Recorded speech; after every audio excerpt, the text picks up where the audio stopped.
Good morning, everybody. We are live. That was not a little kid. That was me. If you're wondering why we're laughing, you had to have been here to witness it. But good morning, everybody. How are we? We got it's throwing me off. We got a parting of the Red Sea here. So, well, good morning, everybody. Welcome to Save the Cowboy. If this is your first time, we are a beef ministry and a church here in Kiowa, Colorado, and we raise high-quality beef and give it away for free. If it's not your first time, I want to challenge you to welcome somebody. We have a lot of new people coming through and a lot of new people on Sunday that I wanted to get to, Sunday evening that I wanted to get to that we didn't. But welcome, everybody. So always take the chance to welcome. Kind of a quiet crowd this morning. I can tell who was up watching the CU game last night. To my left is our ranch manager, Ty Weber. Ty, how are you this morning? I'm great. You weren't up last night. I was up till halftime. Well rested. Yeah. I can't. My bedtime is such that I can't watch games till midnight anymore. Non-negotiable. It's just not that important to me. So, good morning. Good morning. Nate, I didn't get a harumph out of you, Nate. Harumph! There you go. I got a question for you.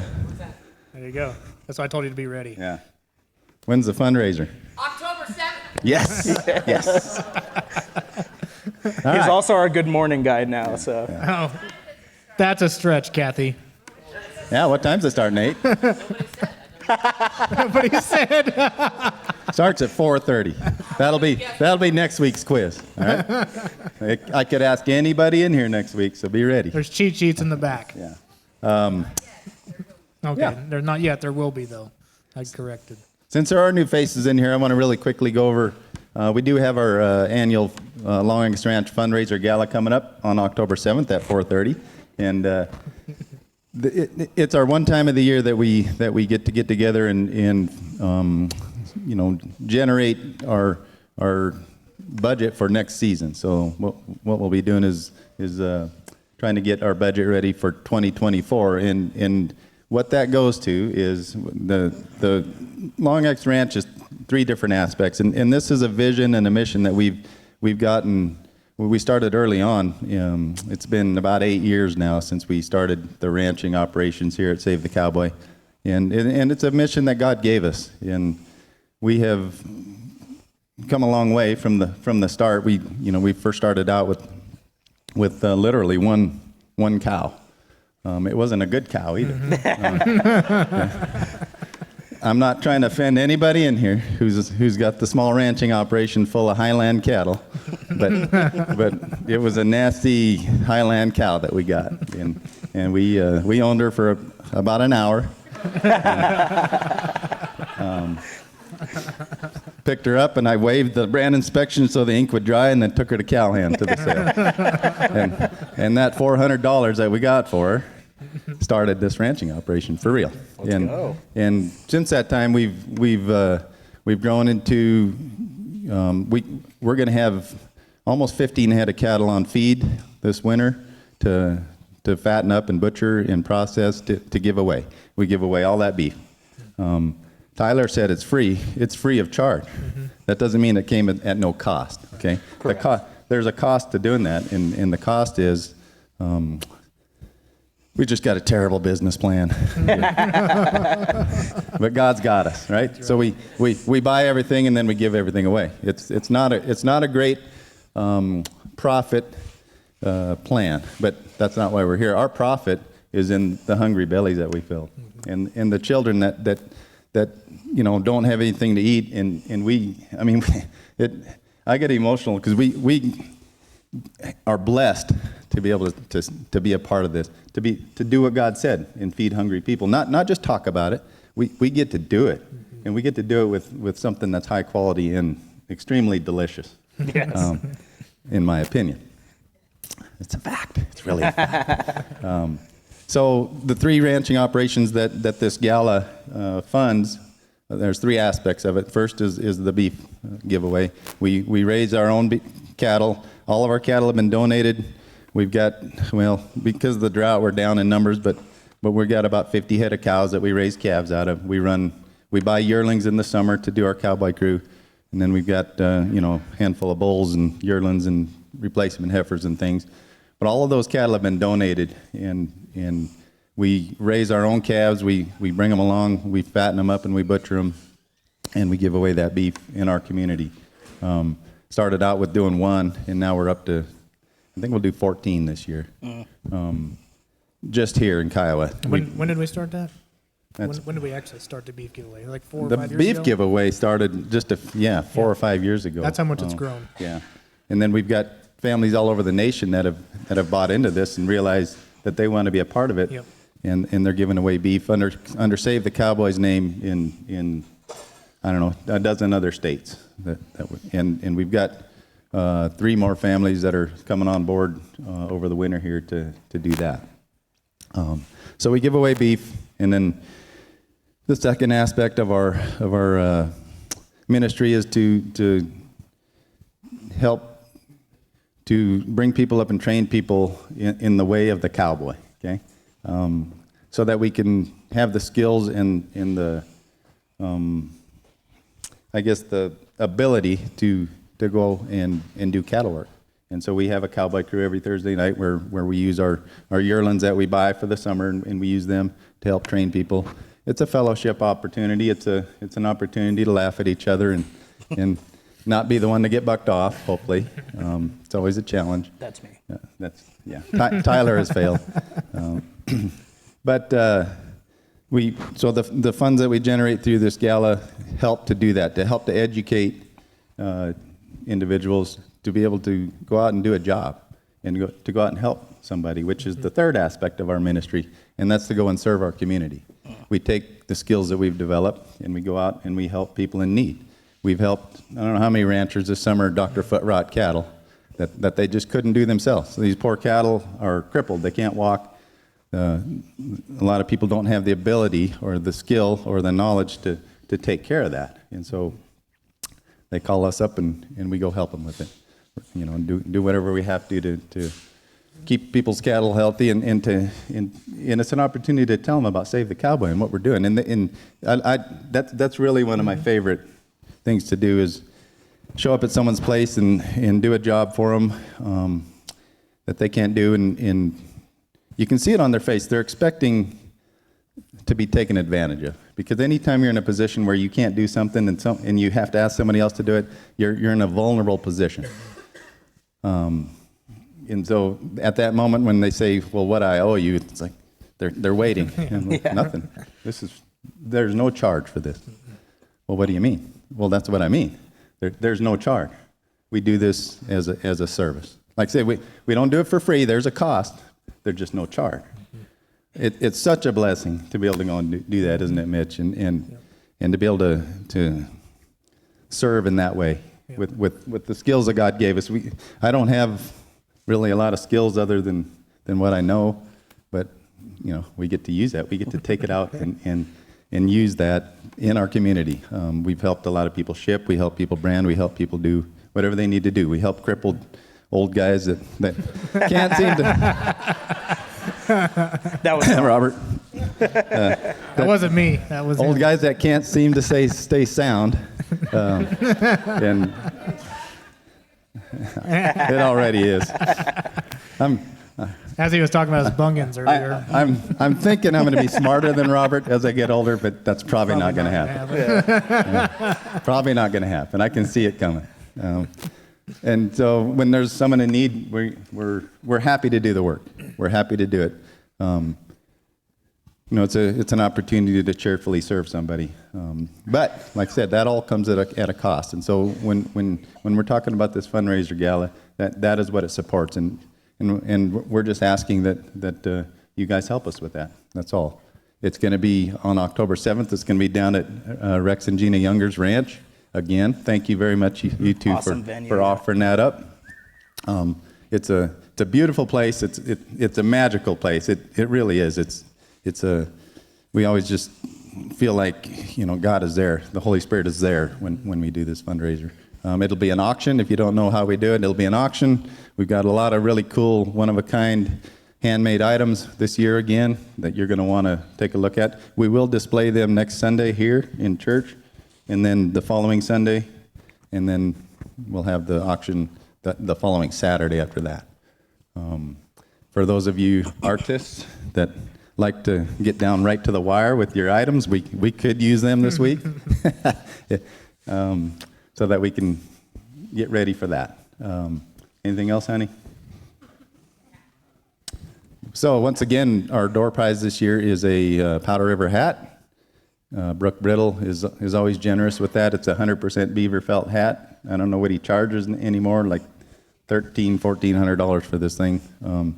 Really nice. It'll be custom made to your specifications, and so yeah, anybody can buy this. He can get your measurements over the phone, and then ship it to you. So anybody watching online, anybody that's not going to be at the gala, it doesn't matter. You can buy tickets for that. They'll be available starting Sunday.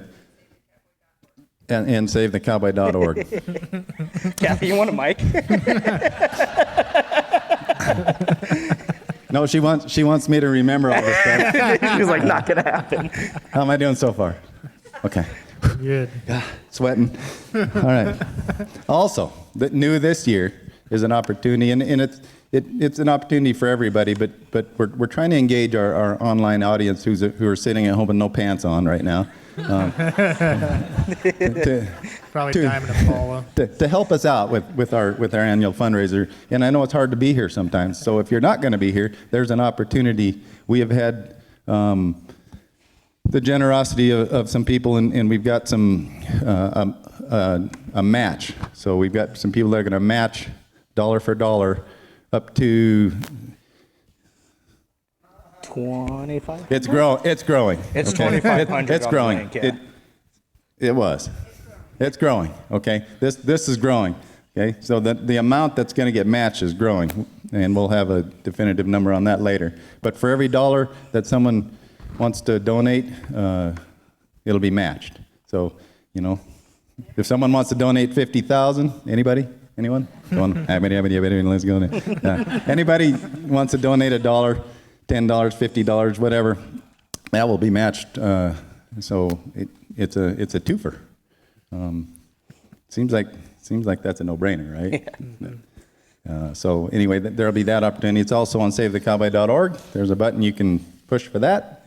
Anybody who's watching online and wants to help us with that. Thank you and love you all from Kathy. That is the final. The final word is. And this is from the heart. I'm so grateful for everybody that's helped us in the past and everybody that's sitting in here and is willing to give to this. It's near and dear to my heart because I live it every day. But also, I think it's such an opportunity to be blessed. Anytime that we give up self and look at a bigger picture in this world, that's what God wants. That's what God wants from us. He wants us to be a church body and get together and do His work, and that's what we're trying to do here. I don't see a lot of middle ground here today. So. One side's liberals and one's conservatives. I'm not sure what. Oh, thank you. So that's what we're trying to accomplish is just try to go out and do what God's asked us to do, and I'm super appreciative and love everybody in here who is along for the ride. No, yeah. Yeah.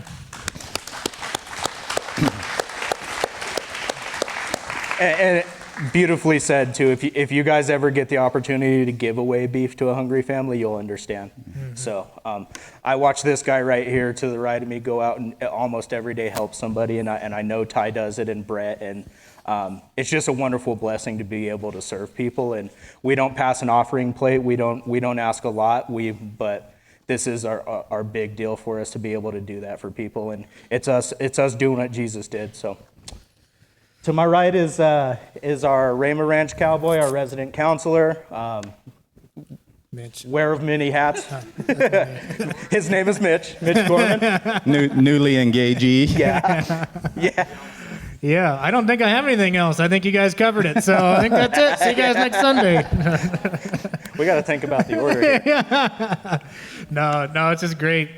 Just like Ty said, it's been such a blessing. Even though it's been a hard summer for foot rot and all kinds of stuff like that, it's been, sometimes you dread it, going out and doing lots of work like that. And it's hard work. It's not easy.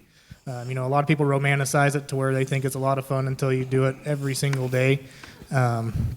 But still, you know, even in the mornings when you get up and you think you don't want to do it, at the end of the day, after you get done doing it and seeing a smile on somebody's faces, because they literally can't do it themselves. Yeah. After you see that and you make a connection with people, it kind of drives you towards the next one, and it drives you towards the next one. And it's not, yeah, that's what keeps us going at Save the Cowboy, but honestly, that's kind of what we get out of it. That's our blessing, is just connection with people, but the biggest blessing is God's kingdom gets furthered. Yeah. And that's what this whole fundraiser is about. That's what all of this is about at Save the Cowboy. It's not just about Save the Cowboy. It's about spreading the gospel, right? We say to Save the Cowboy, we don't care what church you go to, just as long as you go to a church. If you choose to go to Save the Cowboy, if you choose to be a part of this ministry, we love you even more. You didn't catch that. But anyways, but that's just the blessing of it, is if you want to be a part of something that is bigger than yourself, we ask you just come to this fundraiser just the one time a year. We don't pass an offering plate, just like Ty said.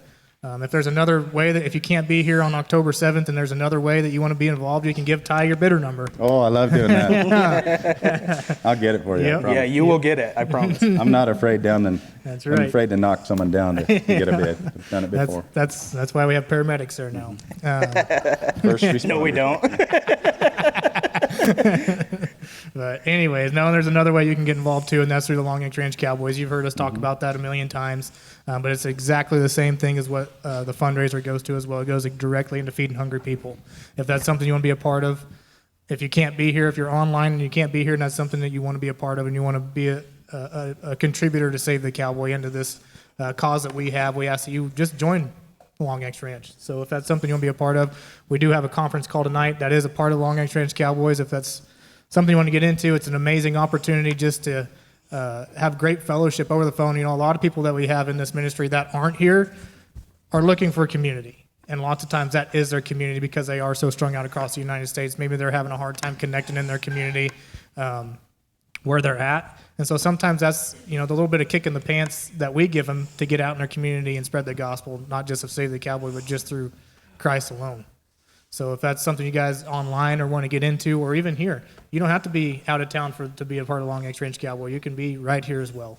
So we don't ask, you know, for donations every week, but it is a monthly subscription. If that's how you want to get involved to Save the Cowboy, we just ask that you prayerfully consider that. We're not saying you have to, but if you want to, that would be great as well. So I think that's Yeah. all No, I got. the majority of our givers are Yep. out-of-state people, Yep. so that's an awesome opportunity.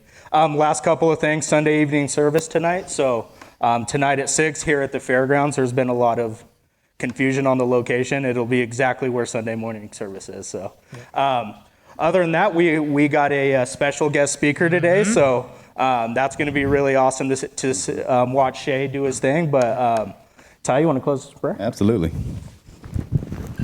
Good morning, Father God. What an awesome opportunity we have here this morning to gather for this whole purpose of glorifying you, Lord. That's why we're here. That's why we're on this earth is to give you the glory, Lord, and to give you thanks for life itself and all that it brings. All the highs, all the lows, all the beautiful things, all the suffering. They're all gifts from you, Lord, because through that we get to grow closer to you.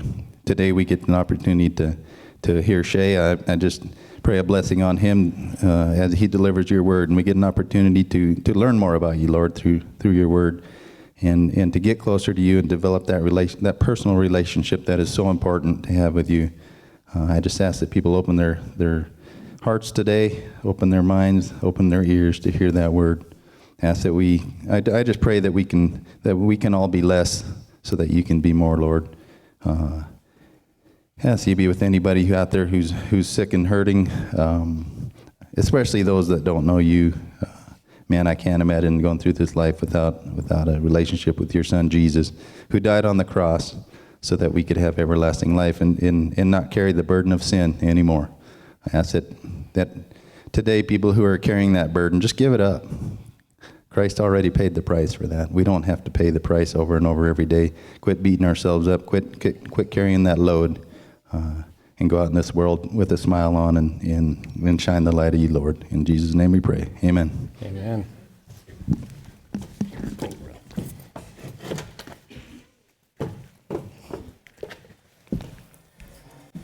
Good morning. I am so excited to be up here right now. And that was the perfect opening prayer. Thank you, Ty.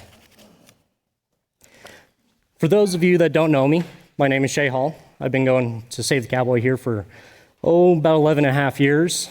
I started at the back and kind of made my way up into the middle. And for the past couple of years, I've been sitting up on this front row and loving every bit of learning from Kevin and just everybody else here in this ministry that has made it so amazing. For those of you that do know me, you probably have the same question I do is, why is Shay up there today? Well, the short answer, Kevin asked me to. The long answer, hopefully I'll be able to answer that with the sermon today. Growing up, I grew up just south of here, had horses, loved the cowboy lifestyle, but that's not who I am. I'm an outdoorsman. That's where I find just my absolute passion is just being out in the mountains, fishing, hunting, just enjoying nature. And so, that's where my story began with this. As a kid, I always had this interest to go up into the mountains and go do something primal, go do something manly, to go out and go hunting and just in pursuit of this big game, just do something incredible. But I never got to go. I begged my dad every single year. But it was always just kind of like an empty promise of going out and going and doing it. So finally, about 5 years ago, I started pushing myself to go out and go do it. I went out, got an antelope tag, drove around, found one, and I followed the laws. Nobody called CPW on me. I was driving around in my truck, found it, got out, hiked a little ways, shot the antelope, dressed it, threw it in the coolers, threw it in the back of the truck. That was the end of it. I had success. It was so satisfying for a moment. Easy things have never intrigued me. I always want to go do something hard. So then I started my pursuit for elk. And that's a whole other ballgame. Just knowing right off the bat that 10% success rate for going out elk hunting, that kind of made me want to go do it.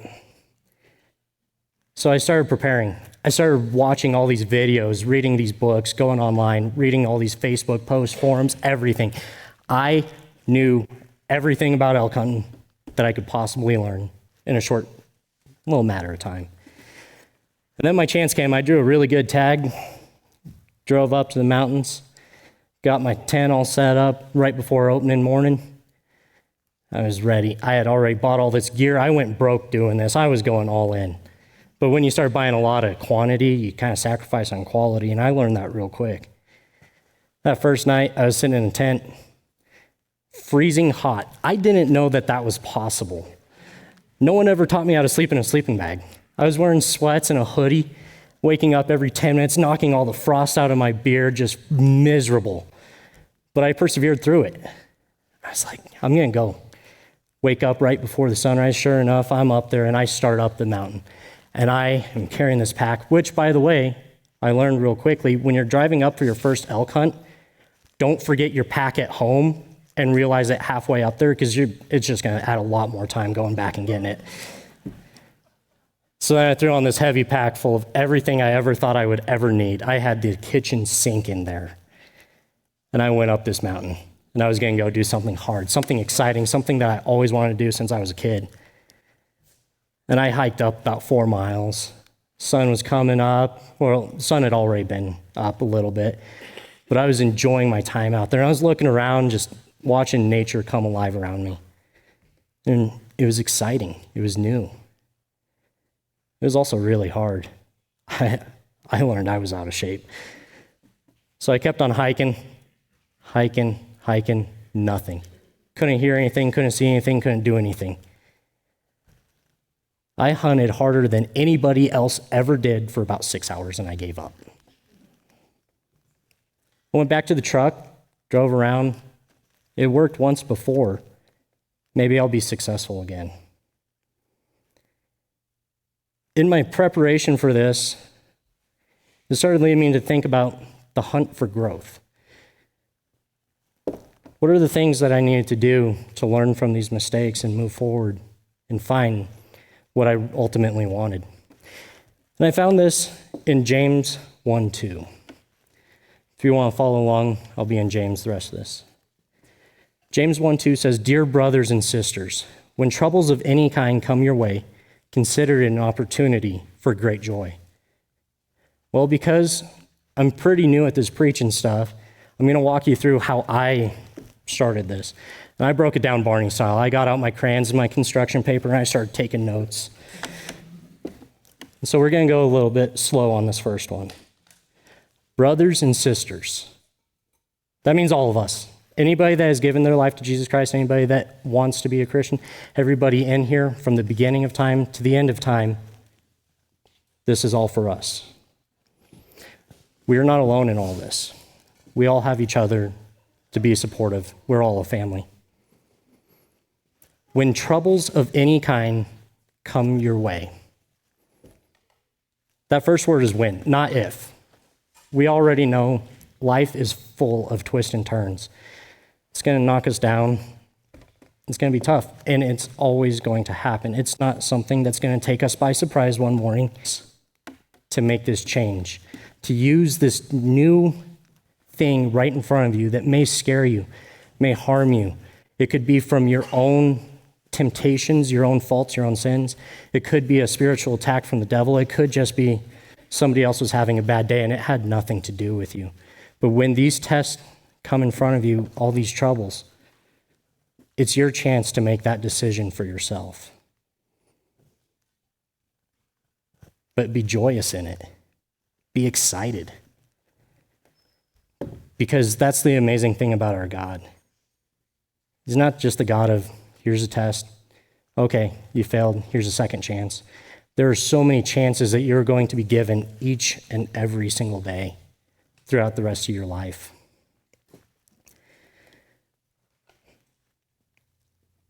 When I started looking at this first verse, I wanted to come up with something that was kind of a good little message as far as how to overcome failure.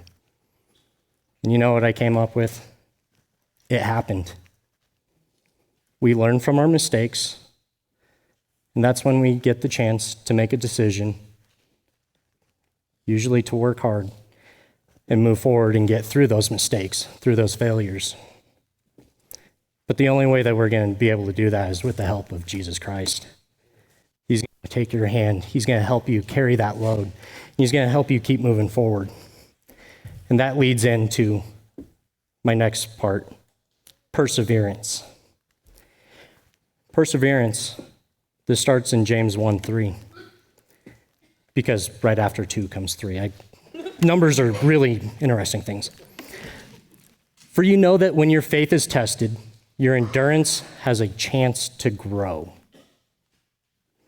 These tests are always going to be here. It's going to be an ongoing battle. We already know this. So if we already know that these problems are going to come up in our life, why aren't we taking this time to prepare ourselves daily? We already know that we need to pray. We need to build that relationship with God. We need to read our Bibles, something I've been bad about. I'm the first to admit that. The amount of time I've wasted watching TV that I could have been reading the Bible, yeah, I probably would have read it cover to cover 100 times by now. But I didn't. And that's a shortcoming on my end, and I need to learn from that.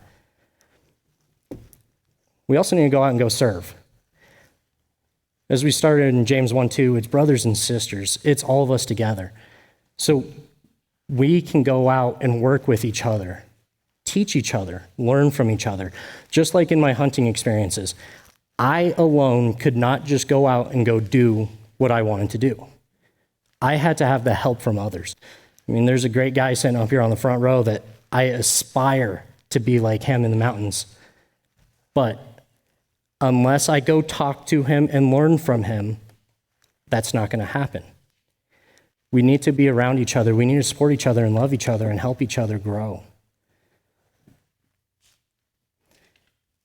There's also this understanding that some of these spiritual attacks are going to happen, and it's nothing of our own fault, nothing of our own temptations.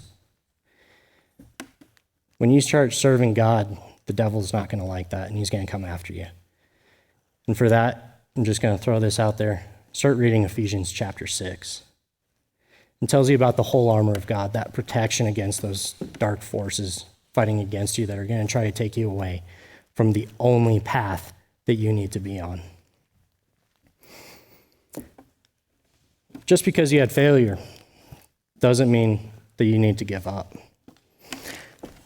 This is a good example of it, just me standing up here today. This is my third sermon that I have been able to preach. My first one was an opportunity back in July, and it was at the Long X retreat.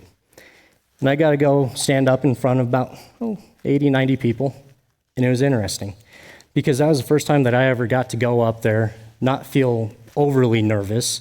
As Emily says, nervous is just being excited. So I took that, and I went up and I shared a testimony for these people. And everybody said that it was fantastic and it was great and they loved it. And I just had everybody coming up showing the support. And I felt good. I was able to go out and go share Jesus' love for me to others. Then I got to go do my second one, and it was a Sunday evening sermon. And let me tell you, it was a train wreck. It was horrible. I never felt that embarrassed in my entire life. I stood up there and I tried to make words fit. And I really quickly learned that when you're deciding on a sermon, you can't just take your life and add Jesus into it. You have to take Jesus and add your life into that. And that's what kind of motivated me to come up here again today.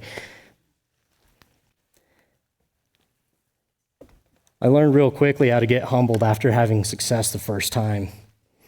Especially that second time, I got beat down hard. I literally walked up and put my life as this little baseball in this baseball tee, and God just walked up and hit it right out of the park, and he's like, don't do that. So, Kevin, his advice was when I walk up here to do this today, make it a little bit harder. Throw it as hard as I can, as fast as I can, and try to make it something that's going to be hard to knock me down. But also, I need to remember, I need to keep my nose down when I win, keep my head up when I lose. I need to be humble. If you guys need something to, go home and read on this growth, continue reading in James, because self-confidence, it's in there. You need to have it, but you cannot have too much of it. You're going to get humbled real quick. I started learning in this, for you know that when your faith is tested, your endurance has a chance to grow. We need to put in constant work in our lives. We all know that we fall short. We need to keep working hard and persevering. There's a quote by Theodore Roosevelt that I absolutely love.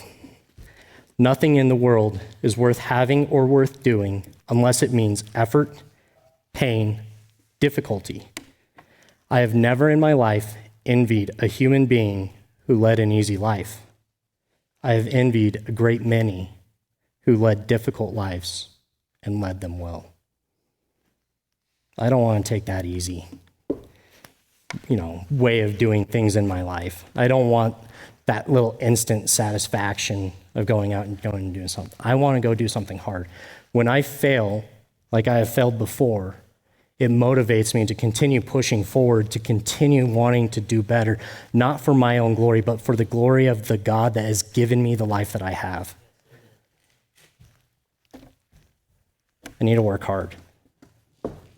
That's just my life. That's the cowboy lifestyle. That's the outdoorsman lifestyle. That's the lifestyle that I see of everybody in here. Keep pushing forward. So, after my first failure of an elk hunt, I started persevering. I buckled down hard. And instead of trying to learn everything on my own, I started asking everybody around me. And I asked for mentors and I asked for help. And I went out and I started practicing even more. I started hiking. I started getting out in the woods. I started reading maps. And I felt prepared. And I drew another tag. But this time, it was really exciting. And my wife absolutely hates this because this was 3 weeks after we had just gotten married. And she hates that I say that my elk hunt was my honeymoon with her. But it was COVID, so we put the real honeymoon aside. But I got to take my beautiful new bride up to the mountains and go do something that I love, take her on an adventure. But I wasn't going to make her sleep in a tent either. So we got a hotel room and we made it a little bit comfy. So that was my first little success. Number one is not freezing to death every single night and also waking up with an angry wife next to me. Then we would get up early, we'd go drive out, and we'd go start hiking in these little areas that I had found, and we worked hard. I never worked that hard in my life. I had to show my new bride that I was the tip-top physical epitome of male perfection and physique, even though I got this gut from nothing else. I was winded the entire time. I have never breathed that hard in my life. My heart was racing, and it hurt, but I had to show her that I was tough. So we started hiking, and we started going through all these meadows and walking through all this timber, and it was beautiful.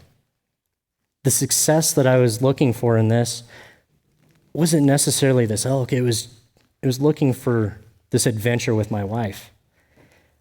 Now, did I want that elk? Absolutely. That's what I was there for. So we continued pushing forward, and we ended up on this really nasty north-facing slope, blown down timber. It was dark. It was black. All of these trees were grown so close together, you could barely walk. You could barely see. You can answer that if you need to. No? Oh, just Siri? Okay. So we kept pushing forward. We were going to go to where you're supposed to go find elk. And that's something that I learned. Elk are never where you want them to be or where they're supposed to be. Elk are just where they are. And we ended up finding ourselves in a bad situation. We were now on pretty much the side of a cliff. And the only way for us to go was back up. And I'm talking, it was steep. And all these trees had fallen down. Some of them were above me and Jess, which isn't hard to do. We're not that tall. But we kept on moving forward and trying to climb over these. And we are bear crawling up this mountain. And it hurt. And we finally got up and we're like, let's not do that again. But that was fun. We just did something hard and something dangerous, and we found joy in it. We found that opportunity and we saw the joy.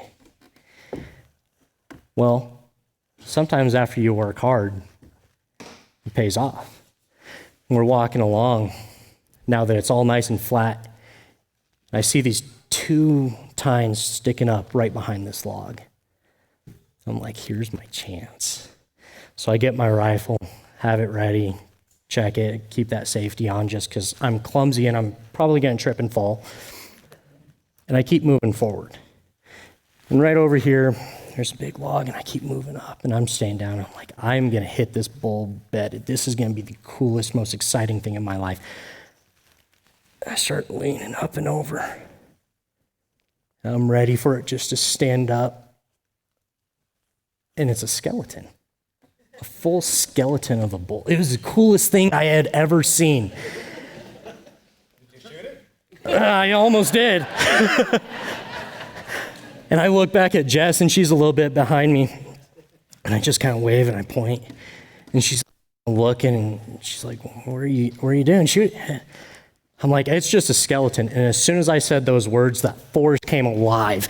And right behind me, I heard trees crashing, everything falling down. It sounded like Sasquatch and his friends were running from the cops. I'm pretty sure the biggest bull that ever lived was in the other direction.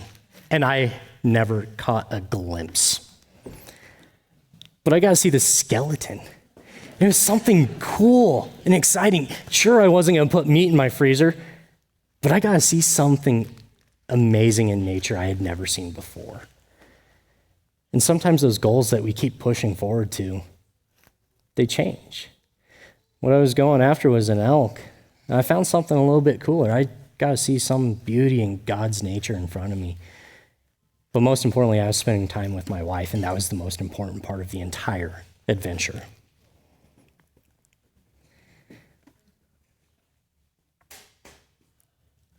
Then I learned the key to perseverance. It's an uphill battle for all of us.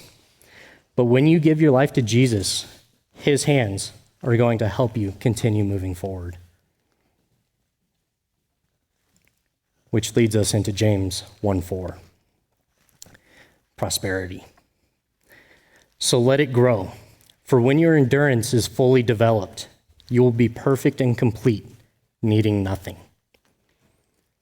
I'm pretty new at all this preaching stuff. And so when I'm reading this, one thing that stuck out to me was, I will be perfect and complete, needing nothing. I already know that I will never be perfect. There is only one person who is ever truly perfect, and that was Jesus Christ. And he gave his life for yours. He sacrificed himself so that you will have eternal salvation. So if I will never get to be perfect, I'm okay with that, because if I'm perfect and complete, needing nothing, that would mean that I don't need Jesus. And I do not want that life. I had that life before. And I chose to follow Jesus with my heart, my soul, and my mind. And I have everything I need. I can't imagine a life where I don't need him.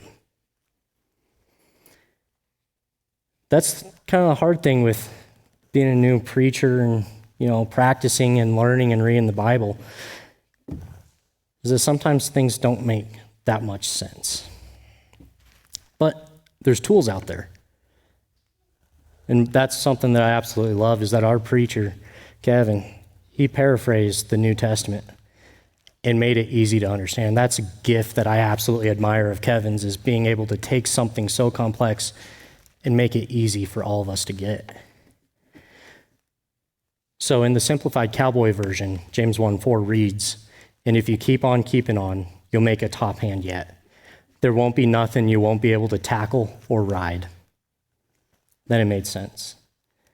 These problems in front of us, these mountains that are just taking us down, these moments in life where we're just walking along with Jesus and we're doing just fine, and life grabs us by the throat and drives us into the ground and humbles us beyond anything that we would ever comprehend.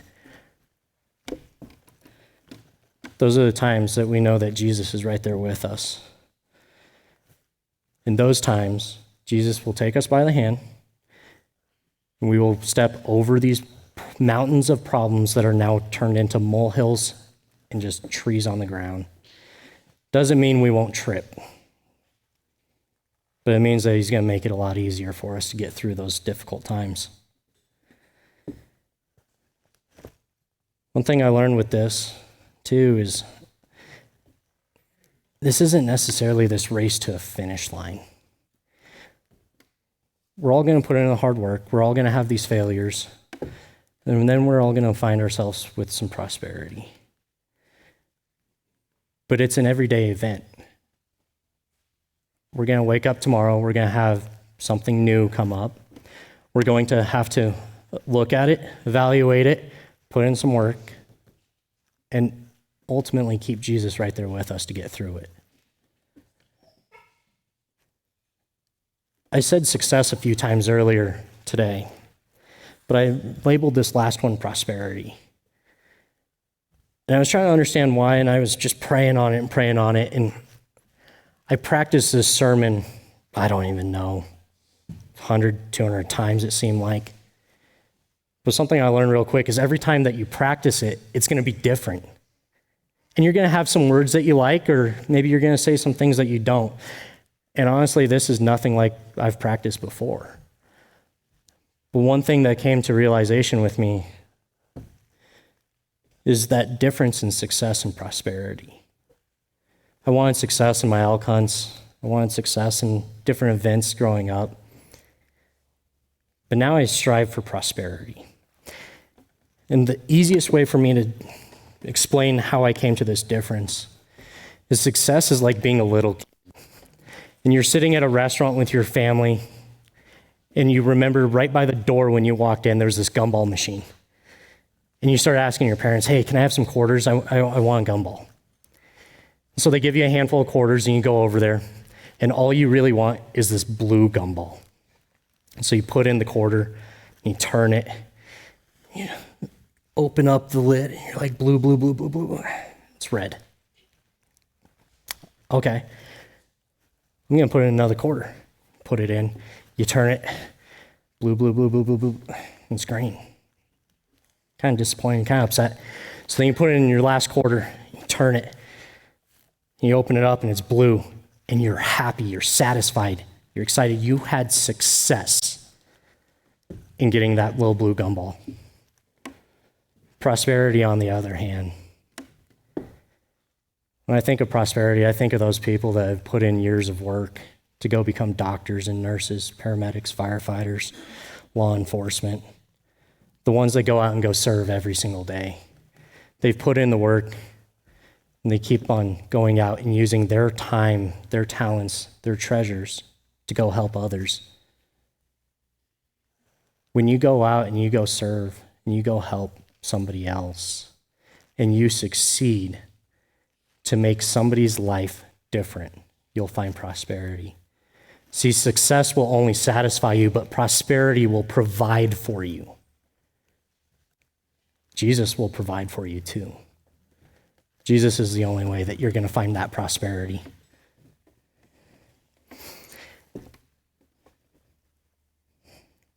This life is something beautiful, and it's a gift that's been given to us.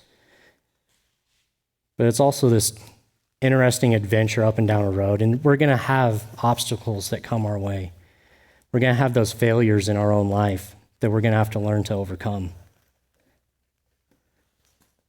Then we're also going to learn how to work hard and keep moving forward so that we can make those changes that we needed to see. When we get to the end of this road, we're going to find prosperity and salvation with Jesus.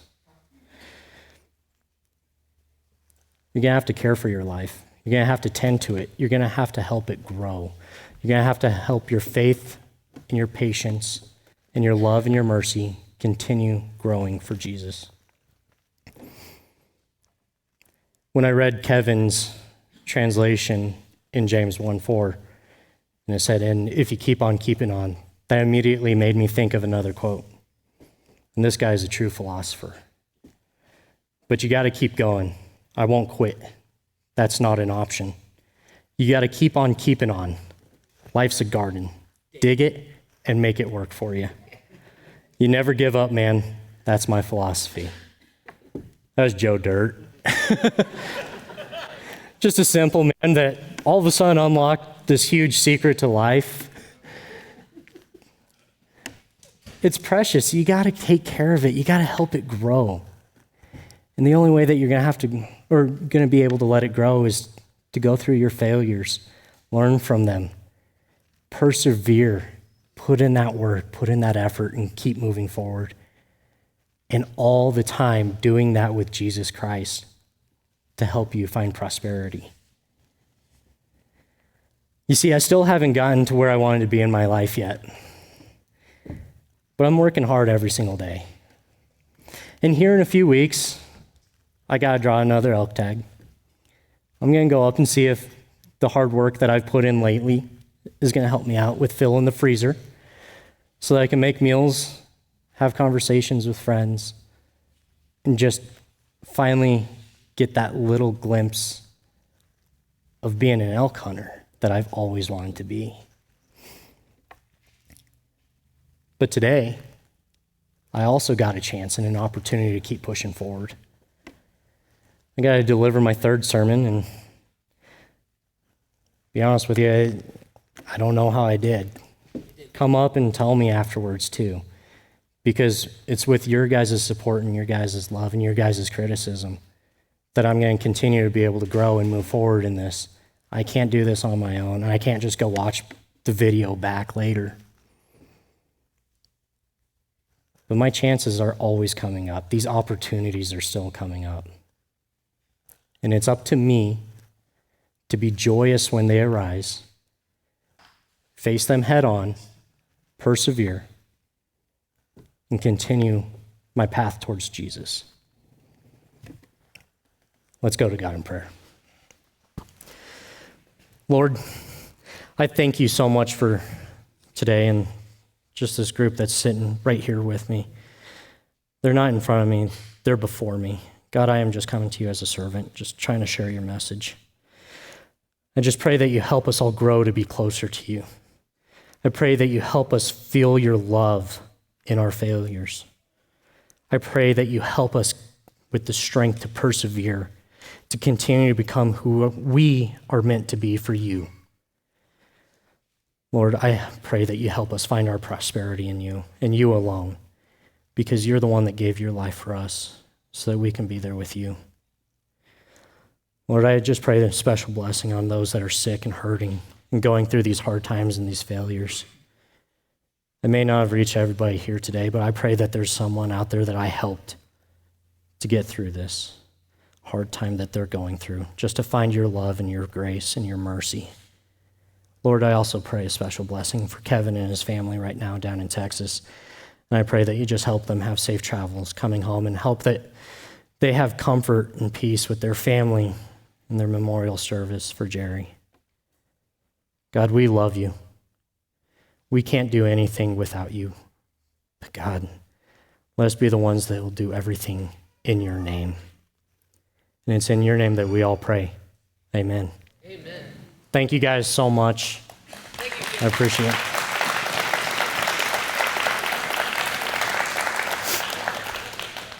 Love y'all. Go have a great week, and we'll see you next Sunday.